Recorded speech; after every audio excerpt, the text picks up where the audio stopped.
Um pastor adventista e sua esposa foram acusados de terem matado a sua filha durante o ritual satânico em nome da igreja. Se você quiser saber mais sobre o assunto, então fique até o final do vídeo para não perder nada.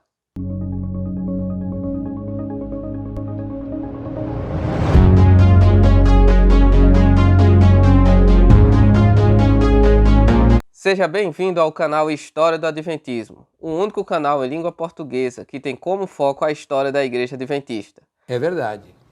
Eu me chamo Daniel Firino, sou graduado, especialista e mestrando em História, e venha comigo conhecer a nossa história.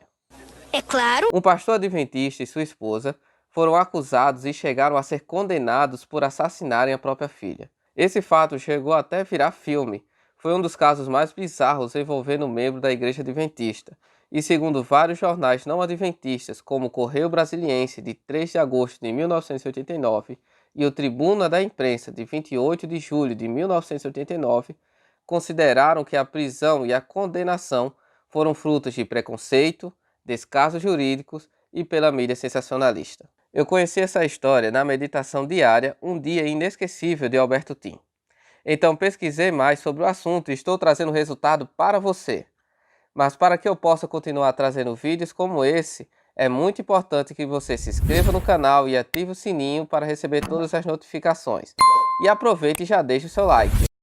O caso de Azaria Chambler foi um dos casos mais bizarros envolvendo membros da Igreja Adventista. Nele, o pastor Michael Chambler e sua esposa Linda foram acusados de terem matado a sua filha de apenas 9 semanas em um ritual satânico a mando da Igreja Adventista. A história é tão impressionante que foram escritos livros e produzido um filme sobre o assunto, intitulado Um Grito no Escuro. Caso você queira assistir o filme, é só acessá-lo pelo card que está aqui em cima do vídeo ou no link da descrição. Tudo começou no dia 17 de agosto de 1980. A família Chambler estava de férias e acampava em um ponto turístico chamado Ears Rock. Este local é muito famoso por possuir uma grande rocha em meio a um deserto de areia vermelha. A família estava acampando junto com vários outros turistas. Durante o dia inteiro tiraram várias fotos, inclusive a que Linda estava com sua filha Azaria. À noite eles foram fazer um churrasco e Azaria, que possuía apenas 9 semanas, foi colocada na barraca para dormir. Alguns minutos depois, as pessoas do acampamento ouviram um grito de um bebê. Linda então foi ver se era Azaria e, para sua surpresa, viu um dingo, um tipo de cão selvagem, sair da barraca com algo na boca. Ela correu para a barraca e percebeu que ela estava suja de sangue. Então gritou: "Um dingo levou meu bebê." Cerca de 400 pessoas começaram a procurar pelo dingo e pelo bebê e chegaram a encontrar algumas pistas sobre o dingo. No dia seguinte, equipes de jornais e de televisão entrevistaram o casal. Uma semana após o desaparecimento do bebê, um turista encontrou partes da roupa dela perto da Grande Pedra Aya.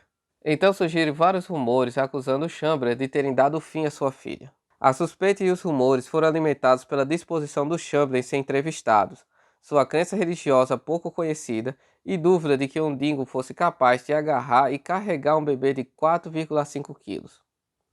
A polícia investigadora concluiu que Linda era uma fanática religiosa e havia sacrificado o bebê em um ritual religioso bizarro. O primeiro inquérito para determinar a causa da morte de Azaria começou em Alice Springs, em dezembro de 1980. A suspeita da polícia cresceu quando o exame de roupas do bebê não detectou saliva, cabelos ou rasgo de dingos que os especialistas acreditavam que seriam evidentes em um ataque de dingo. Durante o inquérito, o coronel Dennis Barrett expressou preocupação com a qualidade dos testes forenses, a investigação policial e a falta de ação das autoridades turísticas e conservacionistas para proteger os turistas dos dingos. Barrett ficou tão chocado com a forma como os Chamblers foram tratados que se tornou o primeiro oficial judiciário australiano a divulgar suas descobertas ao vivo pela televisão. Suas descobertas foram vistas por um público mundial. Ele criticou a polícia, as autoridades conservacionistas e rejeitou o boato malicioso de que o nome Azaria significava sacrifício na selva. E ele concluiu com um pedido de desculpa ao Chambler, dizendo o seguinte: "Vocês não apenas perderam sua amada filha na mais trágica das circunstâncias, mas também foram submetidos a meses de insinuações, suspeitas e provavelmente os mexericos mais maliciosos já testemunhados nesse país. Dei o passo incomum de permitir que esses procedimentos sejam supervisionados hoje, na esperança de que, por comunicação direta e precisa, tais insinuações, suspeitas e mexericos possam finalmente cessar. Descobri que a Zaria Chambler morreu atacada por um dingo selvagem enquanto dormia na tenda da família na área do acampamento superior. Mesmo com essa declaração, o comissário de polícia anunciou que os inquéritos policiais iriam continuar. Então, o macacão do bebê foi levado para Londres, onde foi examinado pelo professor Cameron, um patologista de renome internacional. Após seu exame, ele secretamente relatou ao comissário de polícia que, em sua opinião, a mancha de sangue ao redor da gola de macacão só poderia ter sido causada pelo corte ou decapitação do pescoço do bebê com instrumento cortante realizado por mãos humanas. Havia 2 impressões de mãos ensanguentadas no macacão. O macacão havia sido enterrado no solo enquanto ainda cobria o corpo. Não houve evidência de envolvimento canino. Os Chamblers foram acordados na manhã de sábado de setembro de 1981 pela polícia atacando a sua casa armado de um mandato de busca. A polícia apreendeu mais de 250 peças de roupa, objetos pessoais e o carro da família para exames forenses. Uma bióloga forense afirmou que encontrou manchas de sangue significativas na dobradiça interna do banco do passageiro dianteiro, do piso e em itens encontrados no carro, incluindo uma pequena tesoura de unha. Foi alegado que vestígios de sangue foram encontrados em todo o carro e o Dr. Jones, um patologista, identificou o que pensava ser um spray de sangue arterial sobre o painel da frente. O teste das manchas de sangue levou à conclusão de que era sangue infantil e só poderia ter vindo de uma criança normal com menos de 6 meses. O professor Scheiker, um especialista em texto, descobriu que laços de algodão caíram do macacão do bebê quando ele foi cortado com uma tesoura. Lupes semelhantes foram encontrados em aspiradores retirados do carro e uma bolsa da câmara do Chambler. Ele concluiu que o dano ao macacão não poderia ter sido causado por um dingo, e sim por um instrumento cortante afiado, como a tesoura encontrada no carro. Depois disso, as conclusões do primeiro inquérito foram anuladas e um novo inquérito foi ordenado. O segundo inquérito começou em dezembro de 1981. A polícia acreditava que os Chambers tinham sido muito calmos e muito dispostos a dar entrevista à mídia. Eles argumentaram que a história do dingo era uma invenção e pressionaram o cenário de que Lindy havia assassinado a Zaria no carro, e ao colocar o corpo na bolsa da câmera, fez com que um spray de sangue arterial manchasse o carro sobre a área do painel. Foi alegado que o corpo foi posteriormente enterrado na colina de areia atrás da tenda, e que os Chambers tinham danificado as roupas com uma tesoura para simular um ataque de dingo.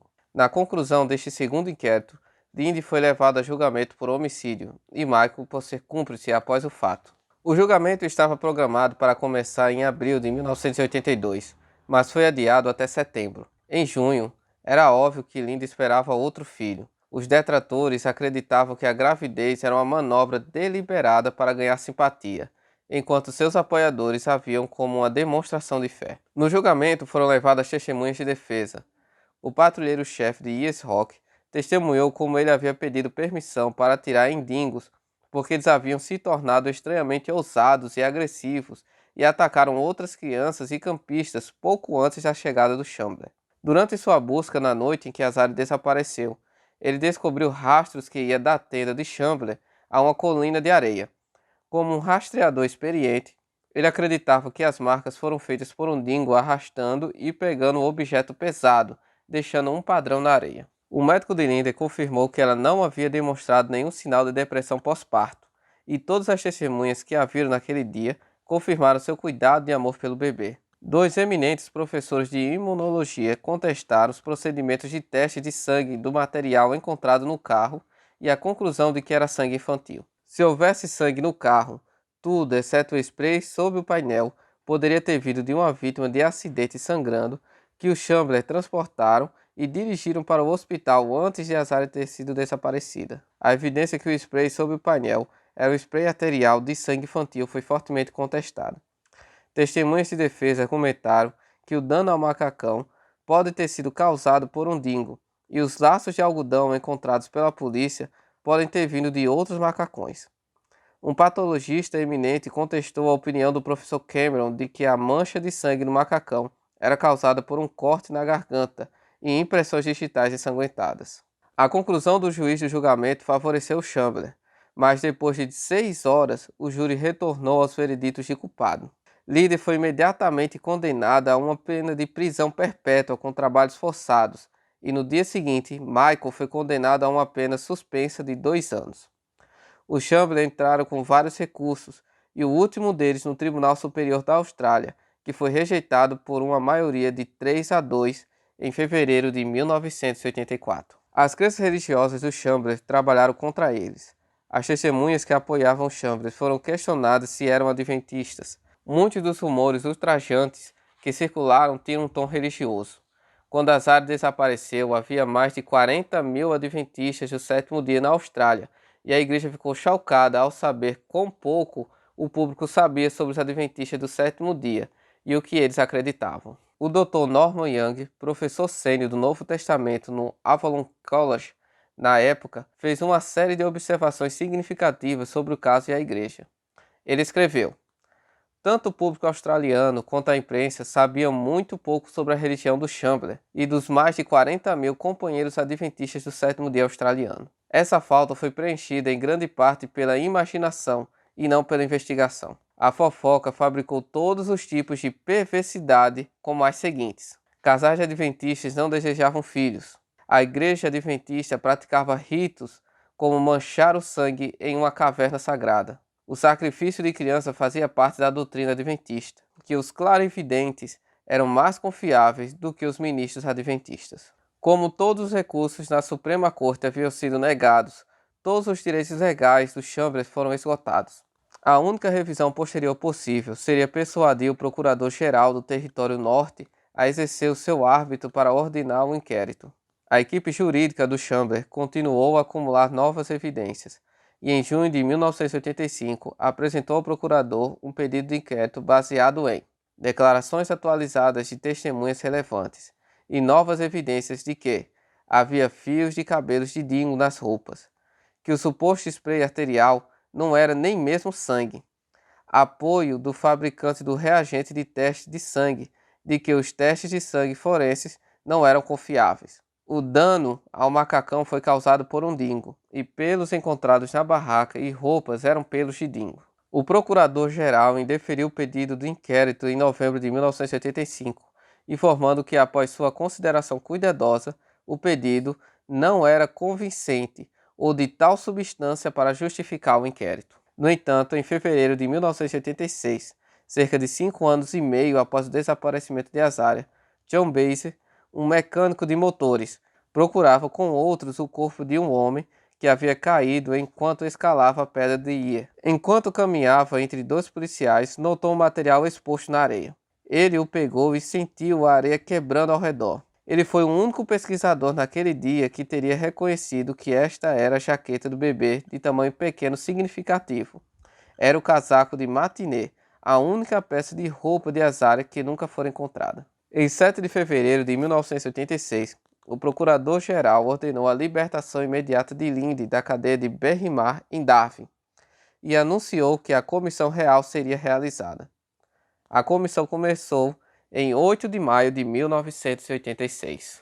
O relatório aceitou as novas provas fornecidas pela equipe jurídica do Chambers, que haviam sido rejeitadas pelo procurador-geral, e teve a seguinte conclusão: se as provas perante a comissão tivessem sido fornecidas no julgamento, o juiz de primeira instância teria sido obrigado a absolver o Chambers, com o fundamento de que as evidências não poderiam justificar a sua condenação.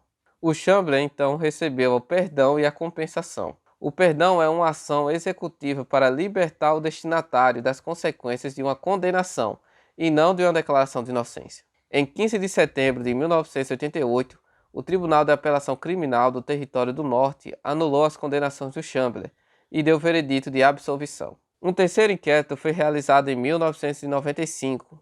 O legista inocentou o Chambers, mas se recusou a dizer que a morte foi causada por um dingo e entrou com o achado aberto. Em 2012, iniciou um quarto inquérito. A legista Elizabeth Morris revisou as evidências anteriores e um relatório confirmando que entre 1990 e 2011 houve 239 incidentes e ataques envolvendo dingo, inclusive a morte de um menino de 9 anos. Em 12 de junho de 2012, a legista divulgou sua descoberta de que Azaria havia morrido após ser atacada e levada por um dingo. Concluiu apresentando a Chambers as suas condolências, dizendo-lhe: Aceite as minhas sinceras condolências pelo falecimento de sua especial e querida filha, Azária.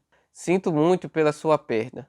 O tempo não remove a dor e a tristeza da morte de uma criança.